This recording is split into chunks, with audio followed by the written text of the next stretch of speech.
up until this one. Yeah. Same here. Yeah, isn't that funny? Hey, excellent. High five. On the same wavelength. You did such a, it's so wonderful. And I was just telling David Yates that it's the first Harry Potter film that actually made me cry. Yeah. Very emotional roller coaster going on in this film. What was it like approaching that? Well, I have to tell you as well, even though I knew what was going to happen, I was there when it happened, I've seen the whole film being made, I cried too. I'm not just saying that, I really cried. I just think Dan did such a good job. Well, I don't know if it's the same bit for you, but the bit that really made me cry was obviously when Sirius dies. And it's just Dan's face, just like these just big, just puppy eyes, just absolutely just can't believe it's happened. And it's just so awful, but anyway, I'm not going to ruin it for you. Yeah, it was good. The set had a different feeling to it this time. It was quite an intense film to make. Yeah. A lot darker.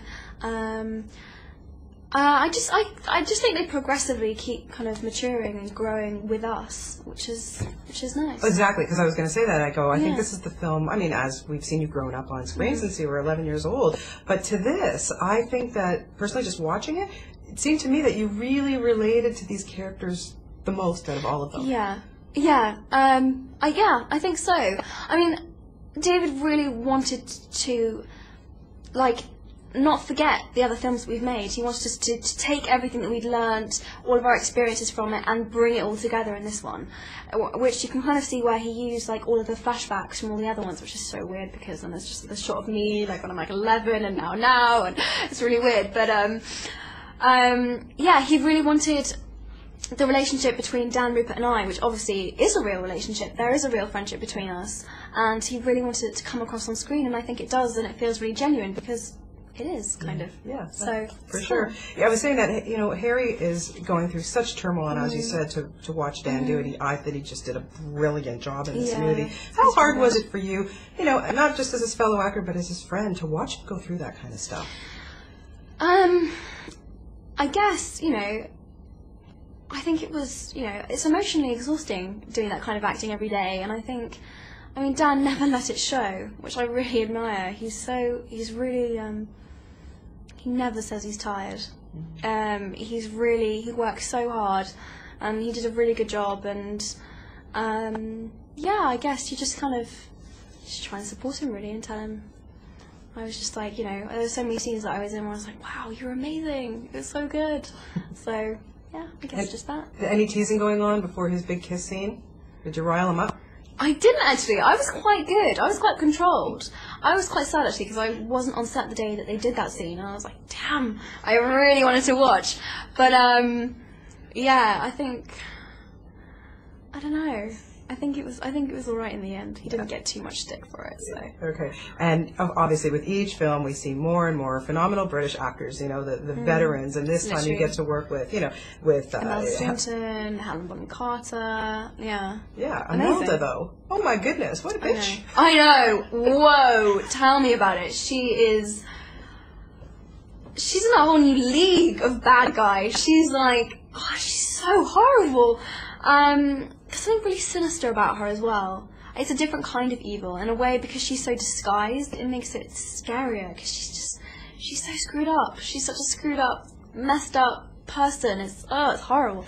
But yeah. And you're wearing pink today, Emma. Yes. I'm a little bit nervous about that. Why? Well, yeah, I'm giving off Umbridge vibes, sorry. But, at least I haven't got, kittens in the background, and I'm not, arranging all my everything perfectly, and oh dear. Exactly. So having David Yates as a director on this, you can see. I mean, I like I said, I love them all, but the differences that he brought to this. What was it like working with him as a director this time around? Well, it's funny because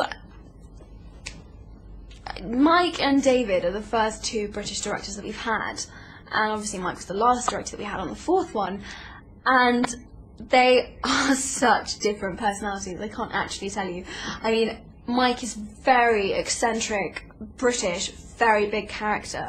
And then there's David, who is very softly spoken, very thoughtful, very perceptive, quite gentle.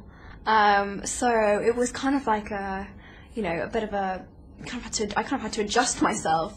But he's lovely. It took a while for me to kind of understand him, but I'm so fond of him now. He really, He's a really lovely guy, and he made, it must have been really hard for him coming into this, after 5 films, and all the cast and all the crew kind of know each other and are kind of buddy-buddy, and like everyone is kind of like this big family, and for him to come in and kind of be leading it, but not have kind of, he did such a good job, and he made such big efforts to learn everyone's names, and I really made sure that he talked to everyone. It wasn't just Dan, Rupert and I remember talking to Tom, and he was just like, he made such an effort to come and talk to me, and he just, I don't know, he really wanted to understand what it was all about and not change. I mean, obviously, there are new things that he has brought in and definitely elements of his personality and character that are in it, but he really wanted to understand and use everything that's also come previously, which I really liked. There's so many great themes in The Order of the Phoenix, but in the end, how important is it to stick by your friends or have them stick by you? Oh my goodness, so important. I think friends are so important. I think Harry goes through a really difficult time when so few of people that he thought were friends decided to stand by him. I mean, pretty much Ron and Hermione are, Neville and Ginny. Hardly anyone really believes him. So he gets pretty angry, which you can kind of understand. But I mean, in a way, I think this film for me, the biggest message in this film is about friendship. And Harry kind of thinks to himself that oh, if I keep my friends at a distance from me, then I'll have less to lose. And what he realizes at the end, which is kind of touching, which is that yes, he has more to lose and it's scary and stuff, but it means that he has more to fight for. And that's something that Voldemort doesn't have and never will, and it actually makes him stronger than he will ever be.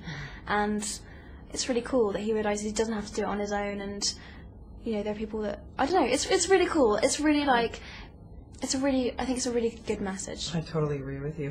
I was saying, as you 3 of you have grown up before our eyes, it's just amazing how you've all matured and become such wonderful actors, really. Like, kudos to you. Thank you. But in the end, you guys are international superstars. How on earth do you stay so grounded and such a lovely young lady? Oh, thank you. I guess I just don't, I